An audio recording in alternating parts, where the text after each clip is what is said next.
Assalamualaikum warahmatullahi wabarakatuh. Sahabatku, sedulurku sekalian dimanapun Anda berada.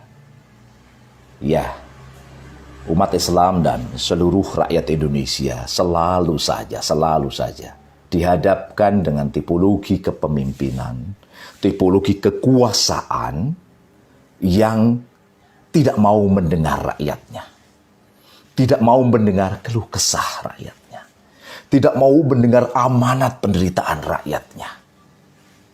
Dalam bahasa Jawanya namanya ndablek yang seperti ini. Bagaimana tidak ndablek? Di tengah rakyat sedang berjibaku, bertarung terhadap dampak COVID-19 terkait dengan penghidupan mereka, terhadap kesehatan mereka. Di tengah umat Islam sedang menjalankan puasa Ramadan di tengah wabah yang tentunya penuh tantangan. Kepemimpinan negeri ini sangat tega mengeluarkan peraturan dan kebijakan yang tidak mengenal amanat penderitaan rakyatnya. Pertama, iuran BPJS dinaikkan. Padahal tahun lalu mereka menaikkan, rakyat menolak, dan Mahkamah Agung pun membatalkan perpresnya. Sekarang dinaikkan lagi dengan perpres yang lain. Bukankah ini tipologi yang tidak mau mendengar amanat penderitaan rakyat? Rakyat sedang berjibaku, sedang susah, malah dinaikkan. Tipologi yang demikian adalah tipologi kepemimpinan kapitalisme liberal, di mana kesehatan bukan bagian dari pelayanan. Kesehatan itu bagian dari mekanisme pasar, diserahkan pada perdagangan, sehingga rakyat harus membayar untuk membiayai kesehatan mereka. Dalam Islam tidak begini. Kepemimpinan dalam Islam harus menjamin terpenuhinya kebutuhan dasar, pangan, sandang, papan, termasuk di dalamnya kesehatan masyarakat, pendidikan, dan keamanan. Ya, kapan waktu Abid Nego Tarigan, Deputi 2 Kantor Staf Presiden mengatakan BPJS naik itu karena kondisi keuangan negara sedang sulit. Pertanyaannya, kenapa sulit? Bukankah negeri ini sumber daya alamnya melimpah? Sumber daya alamnya kaya raya. Kenapa nggak punya uang dong? Ini terjadi kembali karena kepemimpinan kapitalisme liberal, di mana sumber daya alam itu diserahkan pada swasta, diserahkan pada kepemilikan pribadi, karena dalam pandangan kapitalisme ada yang disebut dengan kebebasan memiliki, dan pribadi pun boleh memiliki kepemilikan yang seharusnya milik umum. Akhirnya ini nyambung ke poin kedua. 12 Mei 2020, DPR telah mengesahkan rancangan undang-undang terkait dengan perubahan Undang-Undang Nomor 4 Tahun 2009 tentang pertambangan mineral dan batu bara. Banyak kritik masuk. Banyak masukan dari berbagai kalangan.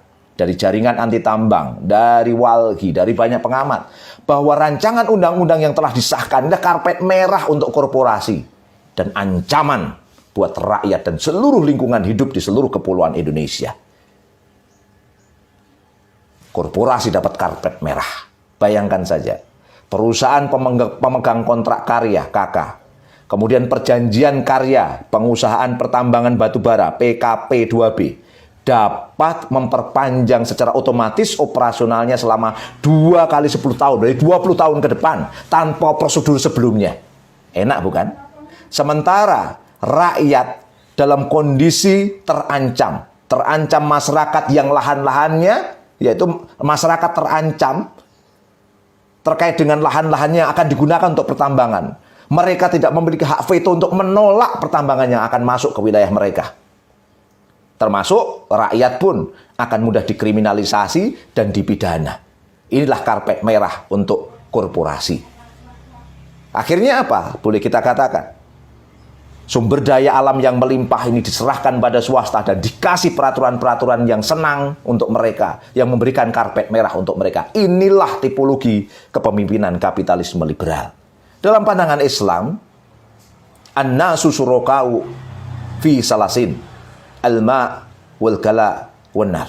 Manusia berserikat dalam 3 hal: air, padang pengembalaan, dan api. Dalam konteks ini termasuk di dalamlah sumber daya alam yang al-ma'u al-idu, seperti air yang mengalir, jumlahnya sangat berlimpah, menguasai hajat hidup orang banyak. maka ini tidak boleh. Haram hukumnya dimiliki oleh pribadi, haram hukumnya dimiliki oleh swasta, karena inilah milik umum untuk kesejahteraan umum.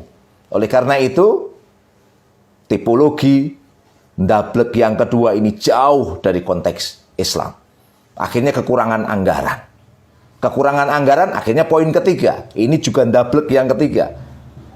Perpu nomor 1 tahun 2020 sudah disahkan oleh DPR pada tanggal 13 Mei 2020. Tentang apa itu? Katanya sih tentang kebijakan keuangan dan stabilitas sistem keuangan untuk penanganan pandemi COVID-19.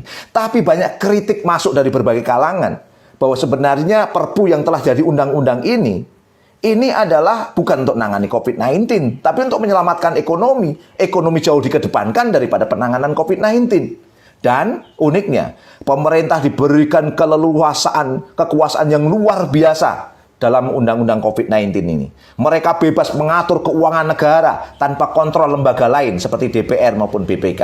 DPR dikebiri haknya. Tapi anehnya, DPR malah menyetujui perpu tersebut. Perpu yang mengebiri kewenangan mereka. Ini namanya bunuh diri massal DPR. Mereka akhirnya, kepemimpinan ini boleh menggunakan anggaran seluas-luasnya, ya.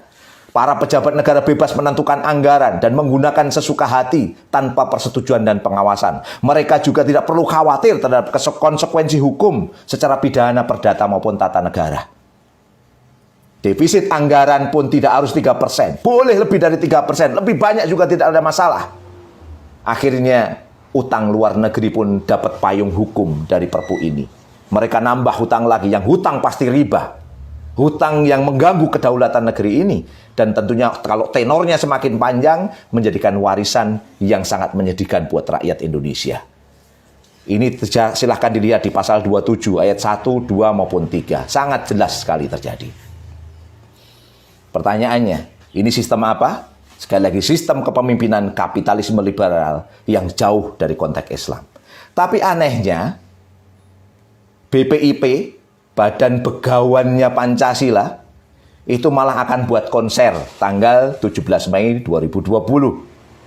Seharusnya BPIP itu malah berpikir, bukan buat konser, berpikir apakah kebijakan yang telah dikeluarkan tadi oleh kepemimpinan itu sesuai Pancasila tidak. Mungkin bingung jawabnya. Kalau sesuai Pancasila, maka Pancasila kapitalisme kalau begitu. Kalau nggak sesuai Pancasila, kenapa diam saja? Ini jelas kapitalisme liberal. Semua kebijakan tadi kapitalisme liberal. Dari mulai iuran BPJS dinaikkan, memberikan karpet merah korporasi untuk pertambangan, termasuk juga utang luar negeri yang semakin ditambah. Ini semua mengganggu kedaulatan negeri ini. Yang tentunya BPIP harus memberikan kritik. Tapi kok malah buat konser? Ini yang cukup unik dalam pandangan saya. Inilah demokrasi yang melahirkan oligarki. Kepemimpinan hanya digunakan untuk melayani segelintir orang yang menguasai kekayaan negeri ini, termasuk menguasai politik negeri ini. Itulah para oligark. Sedangkan rakyat harus kurus kering menderita karena kondisi terdolimi terus-menerus. Nah, oligarki ini satu sistem, ya, di mana lahir dari demokrasi. Demokrasi menyediakan kebebasan memiliki yang diperlukan oleh para kapitalis, oleh para oligark. Dan para kapitalis oligark menyediakan uang untuk membiayai kontestasi politik demokrasi yang sangat mahal. Demokrasi dan kapitalisme akhirnya bergelindan, membangun lingkaran setan problematika sistemik, rumit, ruwet, dan kusut, sulit untuk diselesaikan. Di bulan Ramadan yang mulia ini seharusnya kita semakin sadar bahwa kepemimpinan yang ada sekarang ini jauh dari Islam. Kita harus mengembalikan pada kepemimpinan yang sesuai dengan Al-Quran dan As-Sunnah. Dan itu adalah warisan dari Kanjeng Nabi Muhammad SAW. Taraktu fikum amraini lan tadhilu ma tamassaktum bihima kitaballahi wa sunnati rasulihi. Aku tinggalkan kepada kamu dua perkara.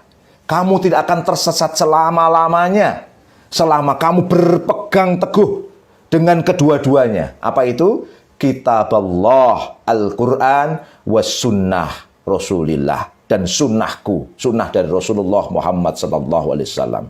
At-tamassuk semakna dengan al-iktisam, berpegang teguh, menggenggam kuat agar tidak terlepas. Akhirnya dalam konteks ini, para mufasir menyambungkannya dengan al-i'tisam dalam Quran surat Ali Imran ayat 103. Wa'tasimu bihablillahi jami'an wa la tafarraqu. Dan berpeganglah kamu, tamasuklah kamu, i'tisamlah kamu, semuanya kepada tali agama Allah.